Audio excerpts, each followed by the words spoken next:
savais que les chouquettes n'existaient même pas depuis 100 ans, alors que la pâte à choux existe depuis des siècles? Allez viens, je t'explique tout ça. La pâte était connue sous le nom de pâte à chaud, et non de pâte à choux, parce qu'elle est confectionnée à chaud et desséchée par la chaleur, et qu'en plus de ça, elle gonfle sans pétrissage. À vos marmites. Je fais fondre du beurre dans du lait ou de l'eau et de l'eau de fleur d'oranger. À cela, j'ajoute de la farine, de la levure et du sel. Les grammages sont notés en description de cette vidéo, là en bas là. Ensuite, on touille.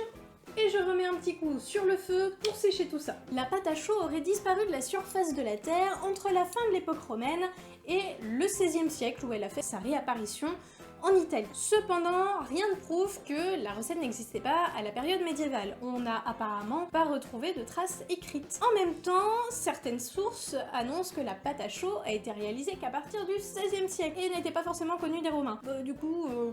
On n'est pas sûr. J'ajoute une bonne cuillère de sucre vanillé. C'est d'ailleurs à cette période-là, au milieu du XVIe siècle, que le mot chou fait son apparition pour la pâte à choux. Mais pourquoi un chou? Pour sa ressemblance avec les légumes, enfin, c'est QFD.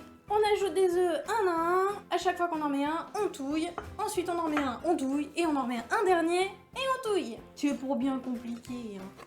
J'ai mis tout ça dans une poche à douille, si vous n'en avez pas de panique, vous pouvez utiliser 2 cuillères pour faire des petits ronds, pour former vos chouquettes sur votre plaque allant au four. À l'origine, les choux étaient présentés sous la forme d'une seule bouchée. Ils étaient recouverts d'amandes et de pistaches concassées et de sucre fin. Aujourd'hui, la tendance est à la garniture intérieure, de glace, de crème pâtissière, de confiture ou même de chocolat. Et évidemment de sucre casson, qui est un état du sucre de la betterave.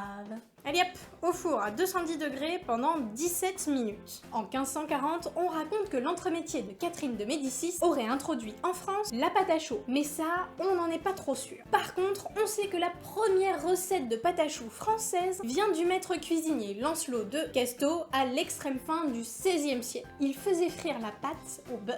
La chouquette, quant à elle, n'existe que depuis le milieu du XXe siècle. Elle doit être fondante et pas trop sucrée. On va tester.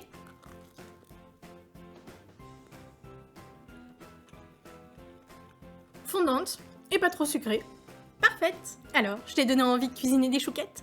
Ou de les manger? Ou de te la péter au prochain goûter avec un petit histo cuisto à tes invités? Allez, dis-moi tout en commentaire!